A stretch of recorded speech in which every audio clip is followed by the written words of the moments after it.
Сәлем достар, каналыма қош келдіңіздер. Бұл мен Айдана, дәрігер-гинеколог.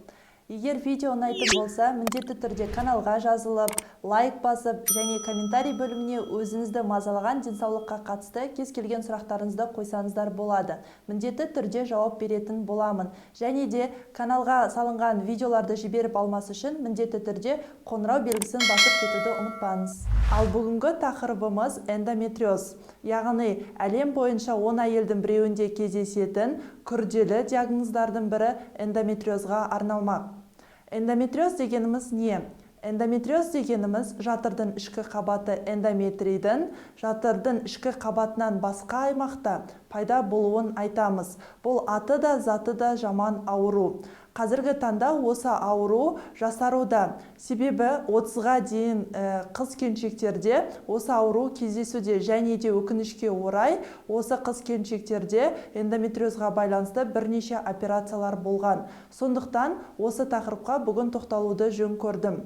Эндометриоз не үшін жасаруда? Себебі бұл аурудың себебі әлі күнге дейін анықталмаған. Бірнеше факторлар бар. Соған тоқтала өтсем, бірінші фактор ол жүктіліктің немесе босанудың әйелдің өмірінде болмауы. Яғни босанбаған немесе жүкті болмаған қыз-келіншектерде бұл ауру жиі кездеседі. Екінші, тұқым қуалаушылық. Яғни егер сіздің анаңызда, әжеңізде немесе апа-сіңлілеріңізде бұл ауру дерт кездескен болса, онда сізде де болу ықтималдылығы жоғары.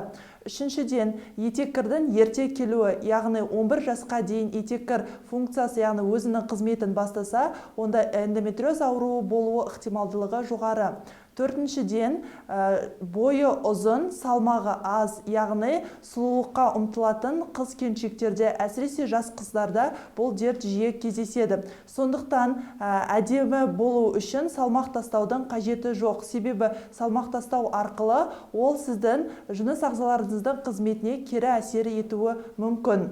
Енді осы ауруды қалай анықтаймыз? Яғни қандай белгілері болуы мүмкін? Бірінші белгісі ол барлығында кездесетін ауру сезімі. Яғни көп қыз-келіншектер жыныс аймағындағы ауру сезіміне шағымданады. Және де бұл ауру сезімі қыз-келіншектердің қалыпты жағдайын өзгертуге, яғни қалпын өзгертуге душар етеді. Сондықтан олар осы ауру сезімінен жүйкелері тозып, көбінесе ашушаң келеді. Сондықтан көбінесе гинекологтың алдына келген кезде осы ауру сезіміне шағымданып жатады. Және де ең жиі ауру сезімі ол төсек қатынасы кезінде байқалуы мүмкін. Көп қыз-келіншектер бұны қалыпты жағдай деп мән бермей жүре береді және айтуға қысылады. Демек, егер төсек қатынасында ұзақ уақыттан бері ауру сезімі пайда болатын болса, бұл қалыпты жағдай емес. Екіншіден, ауру сезімінің пайда болуы ол үлкен дәрет кезінде пайда болуы мүмкін. Себебі эндометриоз пайда болған аймақта ол әрбір ай сайын сыртқа шығып отыруы керек, ішкі қабаттың сыртқа шыға алмағандықтан ауру сезімін тудыруы мүмкін. Және де бұл эндометриоз іш аймақтарында, яғни ішектерде пайда болатын болса, онда үлкен дәрет кезінде ауру сезімі пайда болуы мүмкін. Үшіншіден, ауру сезімі ол етеккір қызметі кезінде, яғни етеккір қызметі дұрыс болмаса, яғни етеккір кезінде ауырып келетін болса, және де етеккір алдында 2-3 күн бұрын, тіпті апта алдын қоңыр түсті, яғни шоколад тәрізді выделение болатын болса, онда дәл осы эндометриоздың белгілерінің бірі болуы мүмкін. Және де жүктіліктің болмауы. Көп қыз-келіншектер тексерілеміз, барлығы жақсы, бірақ жүкті бола алмай жүрмін деген шағымдар айтуы мүмкін. Осы шағымдардың бірі эндометриозбен байланысты болуы мүмкін. Себебі эндометриоз дегеніміз ол үлкен ұғым.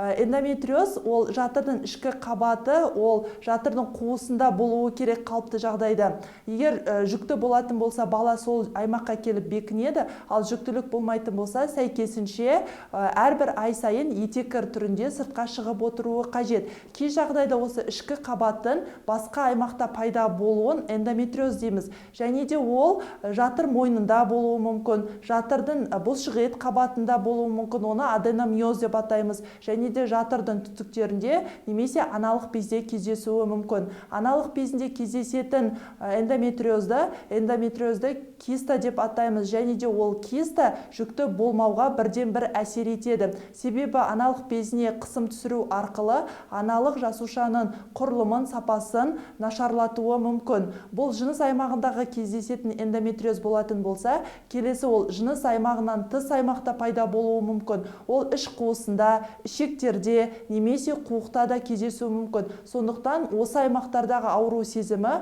сол аймақтың эндометриозымен тікелей байланысты. Енді кейбір қыз-келіншектер осы ауру сезімін қалыпты екен деп жүре береді, яғни созылмалы кіші жамбас аймағының ауруы, яғни іштің төменгі жағының ауруымен байланыстырады да, оны ешкімге айтпайды. Бұл егер осындай ауру сіздерді мазалайтын болса, егер кездесетін болса, міндетті түрде дәрігердің консультациясынан өтуі қажет. Енді біз оны қалай анықтаймыз деген сұрақ тууы мүмкін. Яғни эндометриозды ең бірінші дәрігердің консультациясында анықталып жатады. 70% жағдайда дәрігермен науқастың сұхбаты кезінде анықталады. Яғни дәрігер дұрыс сұрақ қою арқылы пациент барлығын ашық жауап беретін болса, 70% жағдайда диагноз дұрыс қойылады. Келесі зерттеу әдісі ол ультрадыбыстық зерттеу, яғни УЗИ-дің көмегімен жүзеге асырылады. УЗИ кезінде эндометриоз жыныс ағзаларында бар ма, жоқ па, соны анықтай аламыз. Ал негізгі диагноз, нақты диагноз, ол осы диагнозды стандарты, алтын стандарты деп аталады. Ол лапароскопиялық әдіс кезінде анықталады. Яғни лапароскопия дегеніміз ол хирургиялық әдіс болып табылады. Сол хирургиялық әдіс кезінде жыныс ағзалары мен жыныс ағзаларынан тыс аймаққа бақылау жүргізеді. Егер эндометриоз болатын болса, сол аймақты қай жерде орналасқан, қандай көлемде орналасқанын анықтауға мүмкіндік береді. Кей жағдайда науқастарға операция жасау кезі болуы мүмкін. Сондай кезде МРТ әдісі арқылы анықтаймыз. Яғни ол үрдістің қандай көлемде алып жатқанын білуіміз үшін МРТ әдісін қолдануымызға болады. Бірақ бұл әдістердің барлығын тек қана дәрігердің тағайындауымен жүзеге асырылады.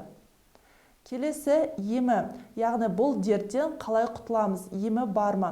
Әрине, кез келген дерттің емі бар.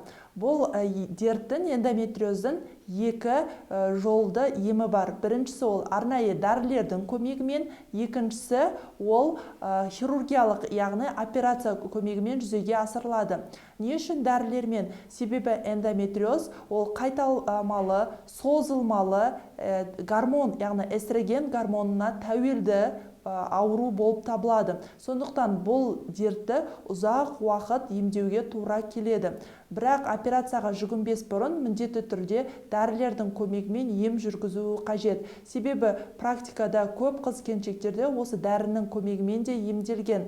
Бірақ кей жағдайда аналық безінде қатар орналасқан эндометриозды кисталардың көлемінің ұлғайып кетуіне байланысты, және де әйел кісінің жасы, болашақта сәби сүйгісі, яғни жүкті болғысы келетін шешіміне байланысты түрлі емдерді ұсына аламыз.